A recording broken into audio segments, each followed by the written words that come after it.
রব্বুল আলামিন বলেন ইন্নাল ইনসানা লিরাব্বিহি লাকানুত, মানুষ বড় অকৃতজ্ঞ, মানুষ বড় অকৃতজ্ঞ, মানুষ বড় অকৃতজ্ঞ। কেন অকৃতজ্ঞ? যার নুন খাই সাধারণত তার গুণ গাই, কিন্তু আমরা হলাম উল্টা, যার নুন খাই তার গুণ তো গাই না, বরঞ্চ নিজে বড় অশুকরি, নিজে বড় নাশকর বান্দা, নাফরমান বান্দা হয়ে বসে থাকি। কেউ যদি একটা কম্বলের ব্যবস্থা করে, কেউ যদি সমাজের ভিতরে একটা সোয়েটারের ব্যবস্থা করে অথবা কোনো খাদ্যের ব্যবস্থা করে, আমি পারি না সবগুলা কম্বল আমার ঘরের ভিতরে রাখি দেওয়ার জন্য, আমি পারি না সবগুলো সোয়েটার আমার ঘরের ভিতরে রাখি দেওয়ার জন্য, যদি কোনো খাদ্যের ব্যবস্থা করে, আমি পারি না সবগুলা খাদ্য আমার ঘরের ভিতরে রাখি দেওয়ার জন্য, অথবা আমার মতো নাফরমান নালায়েক আর পৃথিবীর বুকে আর কেউ নাই। অথচ আল্লাহর রাসূল বলছেন আনসারদেরকে, ও মদিনার আনসাররা, যার কাছে দুইটা রুটি আছে, দুইটা রুটি, একটা রুটি তুমি খাও আর একটা রুটি আমার মুহাজির আনসার মুহাজিরদেরকে দিয়ে দাও। যাদের কাছে দুইটা জামা আছে, ও আমার আনসার ভাইরা, যাদের কাছে দুইটা জামা আছে, একটা জামা তুমি রেখে দাও আর একটা জামা আমার মক্কা থেকে আসা এত কষ্ট করে 550 কিলোমিটার হিজরত করে পায়ে ধরে আসছে, 550 কিলোমিটার রোডের বোঝার জন্য বলতেছি, এই শীতার্ত মানুষের পাশে যদি এখন আমি আপনি দাঁড়াইতে না পারি, শীতের মৌসুমের সবচেয়ে বড় ইবাদত থেকে আমি আপনি মাহরুম। বলে হুজুর কেমনে দিব? কম্বল দিলাম 100, বিতরণ হয়েছে মাত্র 10 টাকা। হুজুর কম্বল দিলাম 100, এখন যারা গরিব ওই কম্বলগুলা তারা তো পাইল না। হুজুর সোয়েটার দিলাম 100, কিন্তু সোয়েটার পাইল 10 জন। এখন বলতেছে হুজুর সোয়েটার 100 কি আমি আমার ঘরের ভিতরে রাখি দিছি নাকি? কম্বল 100 200 কি আমি আমার ঘরের ভিতরে রাখি দিছি নাকি? আমার ঘরের ভিতরে কম্বল আর সোয়েটারের তো অভাব নাই। আমি তো বাসি বাসি সমাজে যাদেরকে দেওয়ার দরকার দিছি, কিন্তু যাদেরকে দিছি তাদের মতো নাফরমান তো আর কেউ নাই। তারা বলতেছে হুজুর আমি তো সোয়েটার আর কম্বল পাই নাই। কেন একথা বলতেছে? ওই আরেকজন সোয়েটার আর কম্বল কালকে বিকেলে দিবে। আজকে যদি বলি আমি তো পাইছি, তো বলবে হুজুর মিয়া তো একজন সোয়েটার আর কম্বল পাইছে, আবার আগামী কালকে কেন তাকে দিবে? নাফরমান না? আজকে একজন সোয়েটার আর কম্বল দিল, আমি পাইলাম, আগামী কালকে আমি আবার পাওয়ার জন্য জনসম্মুখে বলতেছি অমুকে তো আর সোয়েটার আর কম্বল দেন, ঠিক না? কেন? ওই আগামী কালকেটা ফাইবেললে।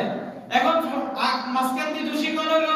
যে ব্যক্তি কম্বল বিতরণ করার দায়িত্ব নিল, যে ব্যক্তি কম্বল আনার দায়িত্ব নিল, যে ব্যক্তি জাম্পার আনার দায়িত্ব নিল, সোয়েটার আনার দায়িত্ব নিল, যে ব্যক্তি রিলিফ আনার রিলিফের সাইডগুলো আনার দেওয়ার দায়িত্ব নিল, ওই ব্যক্তির কাঁধের ভিতরে বদনামের বাগিটা উঠলো কিনা? কেন বললাম ইন্নাল ইনসানা লিরাব্বিহি লাকানুত, মানুষ বড় নিমুখারা। কে বলছে? আল্লাহ বলছে, আমি বলি না। কে বলছে? আল্লাহ বলছে। সূরা আদিয়ার ভিতরে আছে, আমার পারার ভিতরে আমরা পড়ি সূরা আদিয়ার ভিতরে।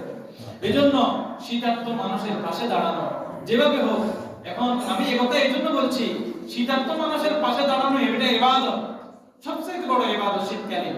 এখন কেউ শীতার্ত মানুষের পাশে দাঁড়ানোর জন্য 4টা উদ্যোগ নিল। কয়টা উদ্যোগ? 4টা উদ্যোগ।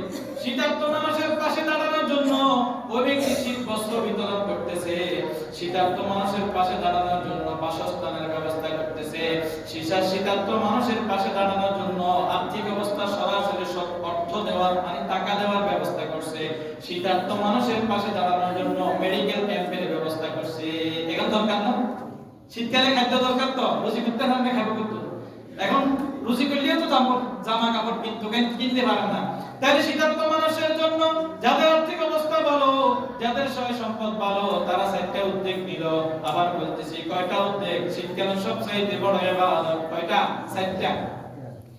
1 নম্বর, যাদের আর্থিক অবস্থা ভালো তারা কি করলো? বস্ত্র বিতরণ করার জন্য উদ্যোগ নিল, মানুষকে বস্ত্র বিতরণ করতেছে। শীতের জন্য যা যা দরকার, কম্বল দরকার, লেপ দরকার, সোয়েটার দরকার, মাফলা দরকার, রুমাল দরকার, জামা দরকার, মোজা দরকার, টুপি দরকার, যা যা দরকার শীতার্ত মানুষের জন্য এই উদ্যোগটা নিল। ভালো কথা, ধন্যবাদ। আরেকটা শীতার্ত মানুষের জন্য বাসস্থানের ব্যবস্থা করলো। রেল স্টেশনের ভিতরে, বাস স্টেশনের ভিতরে, মার্কেটের গলিতে গলিতে, রাস্তার পাশে দাঁড়ায় যেখানে সেখানে কতগুলো বেওয়ারিশ মানুষ হয়ে আছে, তাদের জন্য অস্থায়ীভাবে থাকার ক্যাম্প করে দিলাম। আর্থিক অবস্থা ভালো আছে, এটা হলো শীতকালীন সবচেয়ে বড় ইবাদত। 3 নাম্বার হলো নগদ টাকা।